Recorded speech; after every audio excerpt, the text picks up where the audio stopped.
All right. So, for whoever's watching, this is kind of an inside peek into the beginnings of what we're going to create a Creatives Talk Crypto podcast.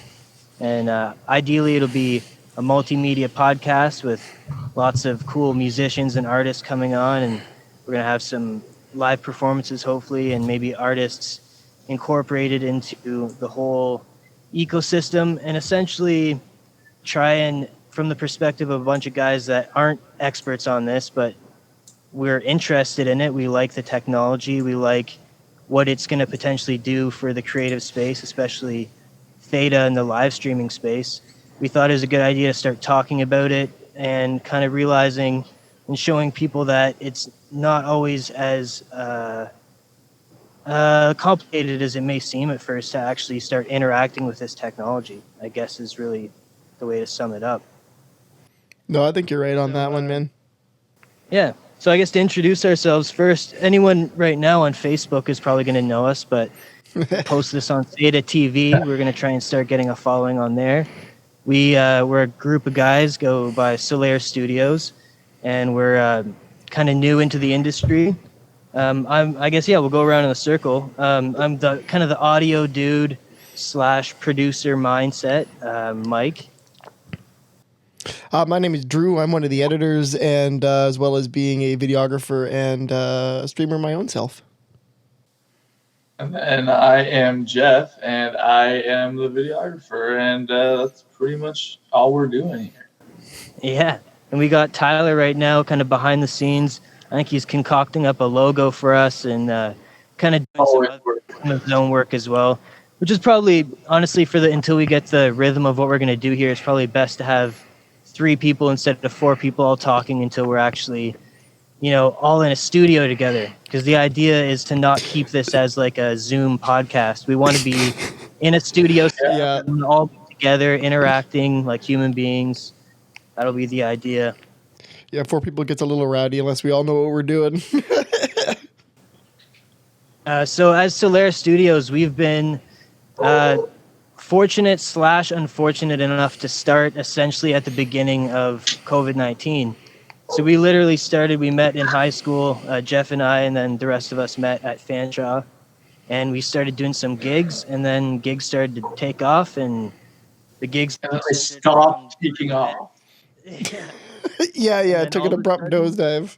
Yeah.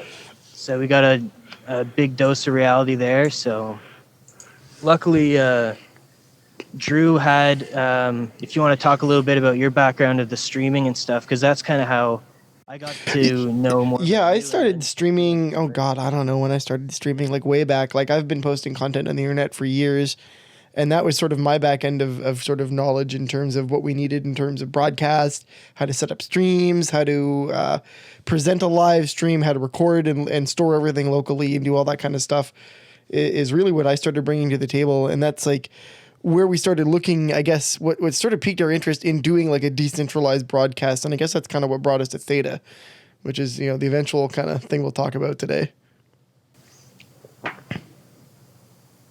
Yeah, and so when we realized all of a sudden our live gigs got canceled, we had a recurring partnership with a charity called Magistera Soloists that were a classical string ensemble. And they asked us if we had any experience doing live streams. And luckily, we had just enough to essentially make it happen. Yeah. Say we were experts, but we knew enough to... So we can cobble this together. Yeah. We had our... Drew and I had a fun thing. Actually, Tyler as well, we did this jam show on Twitch for a while. Yeah. We were just a 9-piece jam band. And so taking that multi-microphone, using a Ableton, processing audio in a more of a studio environment mixed with multicam video was kind of the challenge there. And on a shoestring budget, that was really crazy what we were able to do with that, to be honest. But take that, simplify that down and focus more on the quality than anything else. And then we get what we started doing with Magistera. And that's where actually Jeff came in with his expertise in lighting. If you want to give a little background on yourself and photography and what you've been doing. Yeah, so I've been doing photography for probably 5 or so years now. honing in on lighting specifically to get the craft just to the next level, which then obviously transitioned pretty well over into our video work, which up until lately was all just kind of movie sort of shot and then edited later, sent to the client. So it was a lot easier to plan out and it was easier to set up. And with the pivot into the live stream, it's been a fun challenge to light things for a live audience and make sure that people are hitting their marks, not stepping outside to, ruin the effect that we're trying to create. Yeah, this is where a background in technical theater would do you really well. Yes.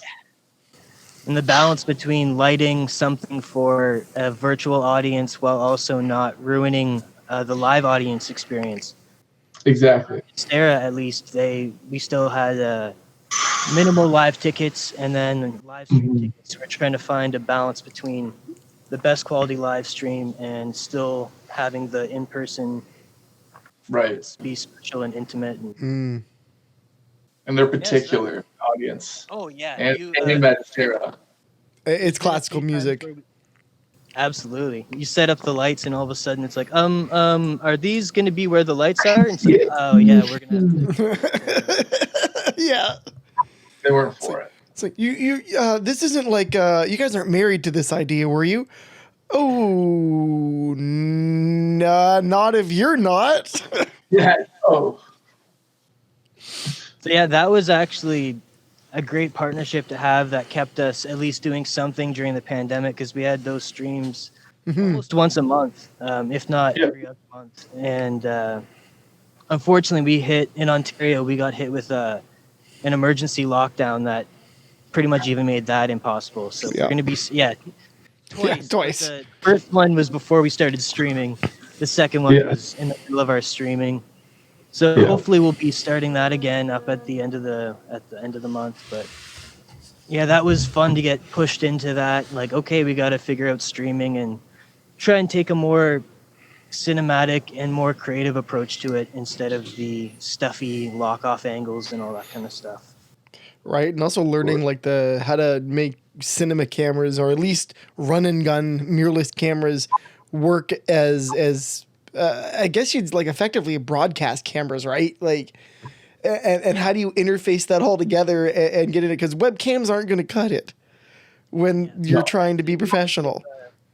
We got to give Black Magic Design some shout outs there for they're kind of the leaders there of taking the consumer or maybe a bit higher than consumer grade products and allowing you to interface with broadcast.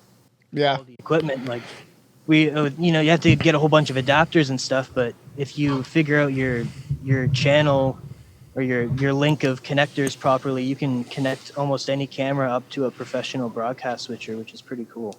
Which is nuts. I think it is really, we talked about this one time, it's accessibility, right? Like, it's not, I think traditionally that kind of gear has been prohibitively expensive, right? Like, that's the barrier entry. Like an actual broadcast camera, the body is like 10 G's. It's like you still need a lens. You still need a body pack, or not the pack that goes on the back that transmits the XLRs and the BNC connection out.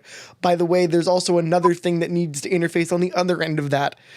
Oh, so this is like a 200. This is and past all of those things. Yeah, right. So like at the end of the day, now we have a $250,000 camera. It's like just for one. Need three though. No, now you need three.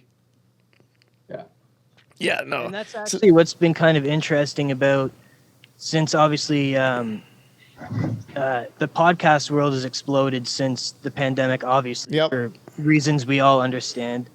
And with that, you've seen a lot of quality, maybe some of the more popular ones like Flagrant 2, like with Andrew Schultz. They've got Black Magic, ATEM, or what do you call those? The mini switchers, right? No, not the switcher, the cameras. I'm blanking on the name. Oh, the micro cinema. No, the actual, the legitimate. They've got like 3 legitimate. Oh, Ursa, the big one, the Ursas. Yeah. Mini Pro. Minis. But as far as the other ones go, like I'm pretty sure like Bad Friends, like Bobby Lee, Bad Friends, and Drew Santino, Bobby Lee, and Tiger Belly. I'm pretty sure they're rocking GH5s and stuff like that. I was gonna say GH5, baby. Yeah, so you're getting to a point where you don't need to. It's cool to have the broadcast level equipment, but you can produce. You don't really need it. No. Yeah. I mean, the podcast space has been running on GH products for like since 2015. Right? Like the GH4, I remember back as early as then as being the GH4. Because even though it was expensive in terms of a consumer camera, for a professional camera, it's half the cost. Right? Yeah. Like it's like, don't compare it to a consumer product, because if you're going to do that, holy Christ, is it expensive. But if you're going to look at it in terms of a professional output, pennies on the dollar, you're an idiot. Buy this. Buy it immediately. Same thing with like the GH5 and some of the other this stuff too. It's like you're asking a lot of questions that are irrelevant. Buy this. Like, it will solve all of your problems. If you need a camera, purchase it. It will solve them.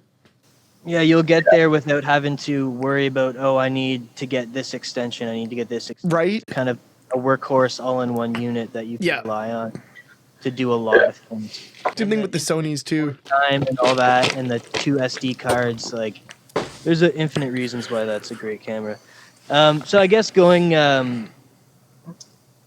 of what kind of our streaming, what we've been doing the past year, what we've been wanting to do more of, and we got one done, was a musician live stream. And we did one with Mitch Tones, a local musician, and that's kind of where a lot of our heart comes from, is the music scene. Like, I come from a music background. Drew comes from like a music university. Like I have a classical background more than like a street music background. And I met Jeff through doing photography for musicians and stuff. Like, a lot of us have a huge, and he's still mostly with musicians, I would say. So that's ideally, we're going to be doing more and as many musician live streams as possible. And as we learn more about Theta, we're by no means experts. We're probably the opposite of experts. When we start streaming live on Theta, it would be cool to have, if people end up watching live and enjoying it, they could educate us as we're talking, and us whenever we're saying something that's not correct. But what's enticing to me about Theta for what we want to do is, by watching the stream and by contributing to the network, you're gaining T-Fuel, which is this whole ecosystem of currency that you can then tip the artists with. So you can contribute to your favorite artist without even having to pay your own money, just by contributing to the network, the Theta network, by watching the live stream and building up credits that way. And I think that'll be kind of a way to take the live stream into a way that's monetizing it without putting it behind a paywall. I think is kind of important. Yeah, it lets the content pay for itself without maybe bringing advertising and other things in it that all of a sudden you're beholden to a third party. It lets a creator actually create, I think, is sort of a thing, right? I think that's why more TV networks, like I was just looking back at their website, apparently Lionsgate is now bringing stuff to Theta Network too. It's like, that's wild. That's a legitimate studio, right? Yeah, like that's not just like, oh, this is a thing. Like, no, that's a real Hollywood studio. That's crazy. That's crazy. Yeah, they're bringing big stuff. And I think that's coming in March. But yeah, the partnerships that they've had are pretty incredible. So like, I just pulled up the website quickly. So for anyone that would be potentially watching on Theta TV, they definitely know all this already. But a huge part of the reason why we're doing these videos as well is to post them on Facebook and YouTube, and hopefully get artists and creative people, or people that like watching music and art, to also know about Theta TV and realize that it's kind of wild that like Drew and I have known about Twitch forever, but a lot of the world just found out about Twitch this year as well. Yeah, because of the pandemic, right? Because also people are like, oh, what is that Twitch thing? And it's exploded. Yeah. And it absolutely exploded. And that's one of those things where, like, I thought coming into Twitch when I got back into Twitch, because I'm old enough to raise your hand if you're old enough to remember when Twitch was Justin.tv. Oh, Yeah. good. Just me. So I've known about Twitch since it was originally Justin.tv way back in the day when you could stream basically anything you wanted on it. And then Amazon didn't own them yet. Somebody else bought it and they turned it into Twitch.tv because they're like, never mind, we're going to kick all this other crap off of here. Video games is the future. Kind of like, say, imagine if Theta was just doing creative streams only, right? And then eventually we've now come full circle where Twitch is bought by Amazon and Amazon allowed people doing anything game related. So if you're making art for a game and that made the creators stream and now we have basically whatever you can stream on Twitch, you can stream it, right? We've come full circle, but you're still beholden to Amazon. You're still beholden to advertisers. There's more and more barrier to entry to Twitch. I mean, it's never been easier to gain affiliate status on Twitch, but in order to actually be paid out and a paid Twitch streamer in any meaningful amount is exceptionally difficult. In my opinion, depending on what you're doing, you might strike gold if you're really on the ahead of the curve on something, but like not everybody can be Ninja or Shroud. I'm sorry, it's just not going to be doable. The market's saturated for that kind of thing. But something like Theta takes away that kind of, I don't know, risk to it, in my opinion, because as long as everybody's watching and enjoying the content, a disbursement happens, right? Just by it existing, which is kind of cool. And everyone's like, if you're watching, you're contributing to the artist's Theta wallet. Like they're getting exactly in a way without you having to do anything. Yeah, exactly. It's one of those things that they're getting paid by you watching, similar to being like, hey, you watch TV? If you watch TV, they're getting paid for you watching it. There's no different. Yeah. Throw this guy out in the background, give him a couple pennies. It'll be great. Exactly. And it's a really interesting time right now, obviously, because a lot of people are hearing about Bitcoin again. It goes through these cycles of every 4 years. It's Has it been 4 years? The age we're the age where we've heard about it almost since the beginning, but kind of either had experience with it and didn't take it seriously, or just never really looked into it. And it's just finally kind of that, like, okay, whether I'm gonna chase, whether I'm interested, which I'm not really, in chasing any kind of pumps or anything like that, the amount of technology that is now being developed using this idea of decentralized ledgers and blockchain it sent me down a absolute rabbit hole. As you guys know, I've been knowing a lot of everyone. I've just been reading about all this stuff, like just constantly watching videos. Like I'm taking this free MIT thing. It's on YouTube of Gary Gensler talking about blockchain. I think it's in the first lecture too. He's like he gives a certain percentage that obviously he's just throwing out there, but some of you guys, this will hit a certain part of your brain where you'll just go down a rabbit hole, and I'm like, oh, fuck, that was me. Yeah, he was speaking to you, Mike. Yeah. So for anyone that this isn't meant to be a technical podcast. We're not really.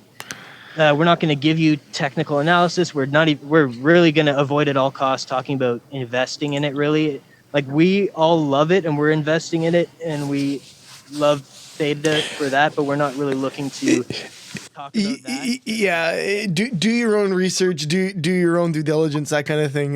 This is more of we want to talk about how this benefits us as creatives. That's kind of our focus, right? Like, as a creative platform, I think this is definitely way better than anything that currently exists, especially because it gives artists direct control over the revenue stream of what they're doing live, more than Patreon, more than Twitch, way more than YouTube ever has. To hell with Spotify, like, you can directly interact with somebody in such a meaningful way. It's really new. It's really interesting. I think it'll be perfect for hosting live concerts because, like you said, like, just by tuning in, you're contributing. So if they have enough of a following, they'll make a good chunk of money just by having people tune in. That's a good point.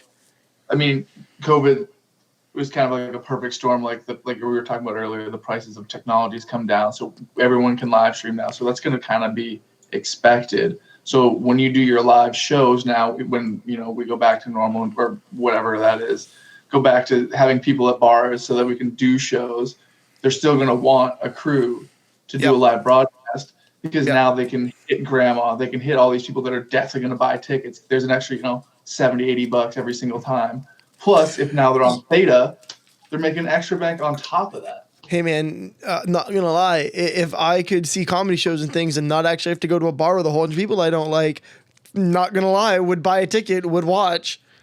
There you go. Yeah, it's going to open up. I think that it's a really good point. Once the choice comes back, because I think obviously the lack of choice is what's destroying people's spirit. Once the choice comes back, you might see even more of a flourish of that stuff, because just everything, people be in better spirits, and people be more likely to even buy a live stream event, even though they're allowed to see it live again. And they're used to it too at this point. So for going kind of touching back to the Bitcoin and the blockchain and all that, we're not going to get technical, but the basics of kind of what makes Theta unique in terms of blockchain. Bitcoin's like a decentralized currency or a store of value. Theta is like a decentralized streaming network where they're using all of these different nodes to split up the workload of what would normally be done through just a normal CDN. So I've got the website open here. It's a mesh supercomputer. Absolutely. So like the live streaming of today, the problem that we have is you have poor quality. So the content delivery, they lack reach, causing video buffering and high load times. And the worst thing you can get when you're watching a video is buffering. Like that's the first thing that's going to make someone stop watching is if it keeps buffering. Yeah, because if I can't connect to your stream, I don't care. I don't care. Skyrocketing data needs, everyone's doing it. 4K, 8K, like this can scale to actually evolve with technology. And that's cool to use for us as a video production crew. That means we can also scale the quality of our stream with the network. And not be stuck to Facebook's or any of their compression algorithms or whatever. Well, in the getting into that, and like again, not to be technical about it, but like I build computers as both a career and a hobby, and being able to do that kind of thing for yourself and being able to build nodes and just have a server rack with chassis full of server nodes. Congratulations! How can you stream in 8K? I have these. I have this rack of servers all running nodes. I can stream whatever I want to whoever I want. And I don't need nobody.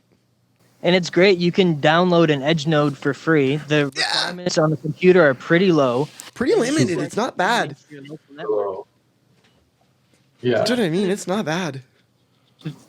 That's kind of the hope for this as well. I'm going to be either producing a couple just for the sake of keeping it in-house, or at least maybe linking to a couple of really good videos on how to make a Theta wallet and how to download an edge node. They're as simple as downloading anyone that's downloaded a video game before and made an account on a video game can do it. Yeah, it's not hard. Start doing edge computing. So they're taking like video transcoding jobs, things that used to go from one central network and have to get bottlenecked. They're now creating a way for this entire kind of super network of computers to share the workload, and you get paid in T-Fuel to do these and to interact with all these other edge nodes and do these transcoding jobs. Yeah, one of the things, like people maybe more familiar with folding at home, that was really a thing that got tossed out really early in the pandemic. And that was effectively the same idea. You download a piece of software that's effectively a node, and then you start using your spare computer power to fold, which is science-ese, math-ese for crunching numbers. We got Jeff folded. Watch what you show there, Jeff. I don't know how much of that is your camera isn't great quality, but I don't know how much of that is secret or not. I'm not an expert on these codes and stuff. Yeah. You shouldn't Jeff's just be... Jeff's doing some folding right now. It's probably nothing. I don't know. Yeah, I don't know. Well, I'm too much of a noob. You didn't show any actual addresses or anything, but just the hashes, which is fine. Those are already completed hashes. Yeah. They're all just the done stuff. But like it's basically that, but you can do that with video. That's what Theta's primary thing is, video. But it can also do. I think you said, can you do science? Does science tasks come up sometimes? I've got all encoding. Cool. All my tasks. I'm not sure what they have actually. The most I've seen is video transcoding, but they've got their roadmap up where they have a lot in the works. Like one of the cool things they have is using it for updates, so like game updates, where normally you have one central server sending that out to a whole bunch of computers and bottlenecking, where if you have a bunch of people downloading the same update, they just all kind of share the workload and do things that way, for an extreme layman's description of that. It's similar to torrents. Yeah, but and it's all You kind of grab done a little bit from everyone. Seeding. anonymously and encrypted and all that kind of stuff. Yeah. That's the other thing, is the anonymity of it. I think that's what freaks people out, right? Or like my mom, trying to explain cryptocurrency to my mom. My mom's like, but I don't get it, right? How does it have value? It's like, okay, how does gold have value? Because some idiot gave somebody money in physicality for the shiny gold rock. I have digital gold rock. Will you give me currency for digital gold rock? If some idiot says yes, congratulations, it has value. Exactly. Yeah, there's that I can't remember. I haven't been reviewing the notes, but that was one of the things that Gary Gensler was talking about. There's a couple of characteristics of what you would consider a currency, and you could classify Bitcoin under a currency with how it's absolutely locked in an algorithm. It's just as secure as a lot of other forms. People say it has no intrinsic value, but not all things that, like gold has some other values outside of just being a store of wealth, but that doesn't necessarily matter. Yeah, exactly. Like gold has other useful metallurgical properties beyond its value as a shiny piece of metal, human-like. But something like Bitcoin, nothing has intrinsic value. Intrinsic value is something humans invented, right? So if we invented this, therefore it has value because I say it has value. Social construct. Exactly. Yeah. And I think that its usefulness in trading as a data subset, like you can communicate securely with it, right? Even before it can be used as a currency, I can encode data on one end, transmit it to the other effectively through this transaction, right? More or less. Just that technology of the blockchain in itself is valuable, right? And that's what the whole thing is based on, right? Like being able to communicate securely and anonymously to each other is something the internet sorely needs in whenever we grow in the future, right? Like that, I think that's the only way to rely on private security going forward for personal internet security going forward. And I agree. And the more I think one of the obstacles right now is that it still takes you're essentially taking the risk management away from a central bank and you're putting it all on yourself. Yeah. If you're not prepared to be your own bank, that can be pretty unnerving for some people. And what we're seeing right now with institutional money coming in, now there's a lot of options where if you don't want to do it yourself, you can. There's tons of brokerages that will buy it properly for you, and it's not quite as decentralized. It's not quite the point, but if you're not looking to participate in the decentralized network, if you're just looking to invest in Bitcoin and you don't want to learn about that. Exactly. I have Ethereum. I didn't mind the Ethereum. I purchased it through a broker. Yeah, I have no. They may not even know that it's used as a super smart, a decentralized computer that people are writing decentralized apps on. Exactly. For some people, it's cryptocurrency is just a new fancy stock to trade. And that's kind of we'll see. That's why I love Theta, because Theta's got legs. Like it's going nowhere. It's got so much real world value. It's partnered with Samsung. I was looking at. They got the VR thing, which is cool. Yeah. Going back to the nodes, they've got things called validator nodes, which are kind of enterprise validator nodes, and they are kind of the backbone of the network. And then all of the Guardian nodes, which Jeff and I, essentially Solaire, Jeff and I went 50-50, but it'll be a Solaire asset. Us as a studio will be running a Guardian node and learning about that as a company and kind of participating in the network and doing everything we can to grow it in London, Ontario, and make this a thing. But we've got Theta's got massive investors like Google, Samsung, Binance, which is like the biggest crypto exchange that a lot of people know about. Yeah, that's crazy that Binance is on board. They've got a lot of partnerships with international, a lot of things going on in Asia and Japan. Just it's really incredible. They don't need the Bitcoin hype. They're good. They're doing their thing, and that's what I love about Theta, and that's why I'm excited to start now and just start getting involved and trying to see what we can do. Most of what I've seen, like we were saying back with Twitch, it's mostly gaming, and now there's the partnerships with Lionsgate where they'll sometimes have movies on there, or they'll have esports and World Poker Tour.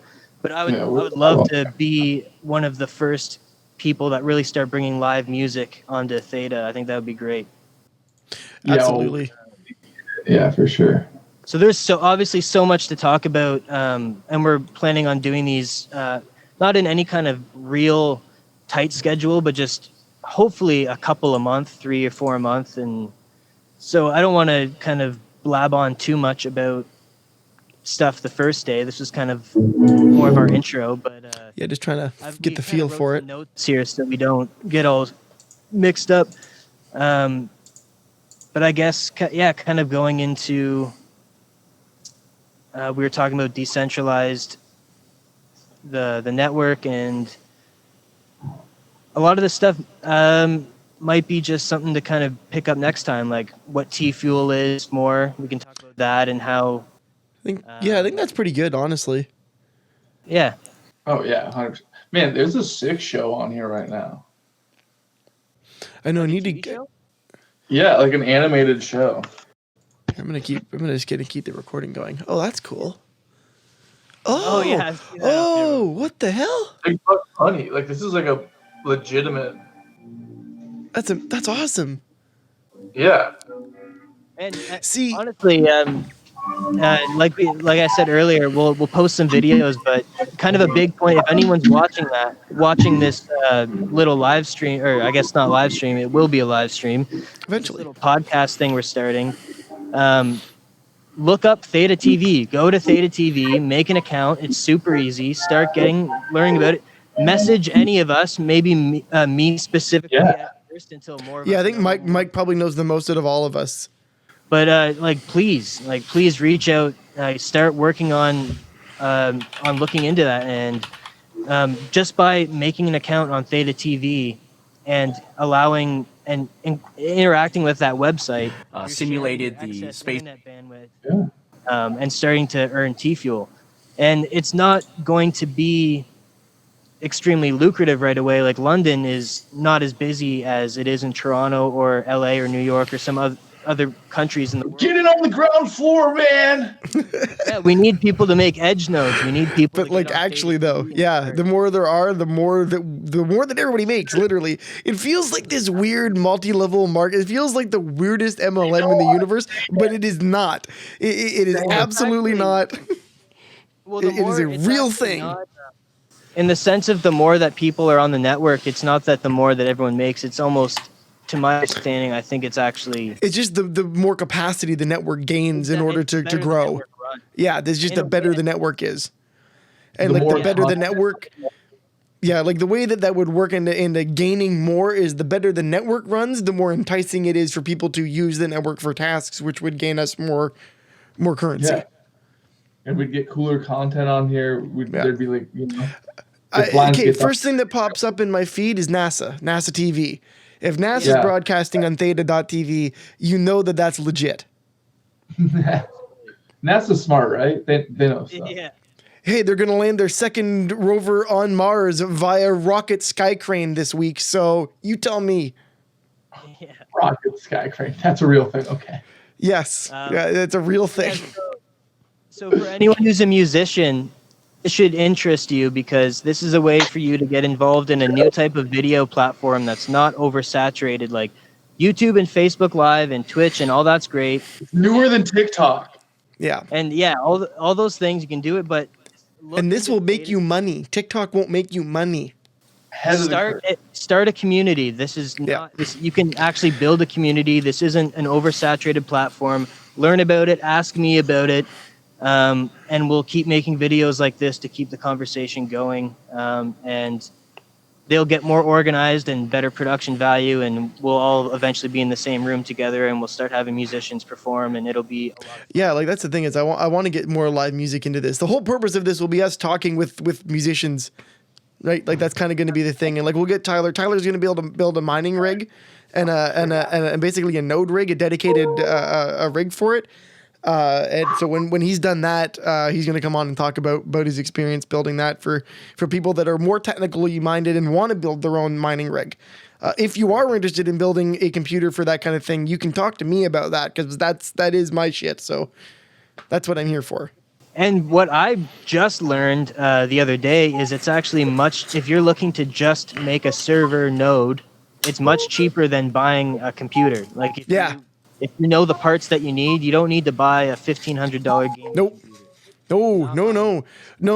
Like that's the thing is if you're just mining something, literally you can get away with like the cheapest of the cheap possible parts for CPU, motherboard, and RAM. Like I'm talking the $30 stick of green PCB, 4GB RAM, the $50 motherboard, and the $100 CPU.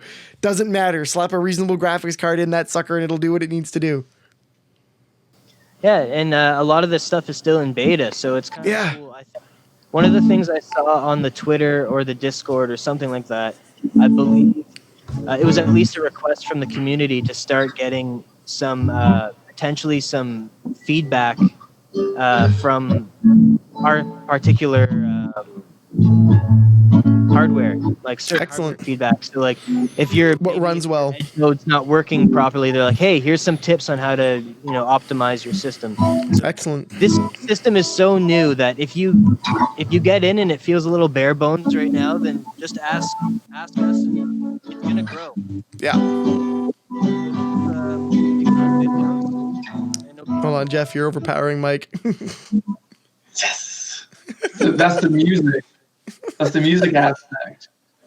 Because I play guitar starting today.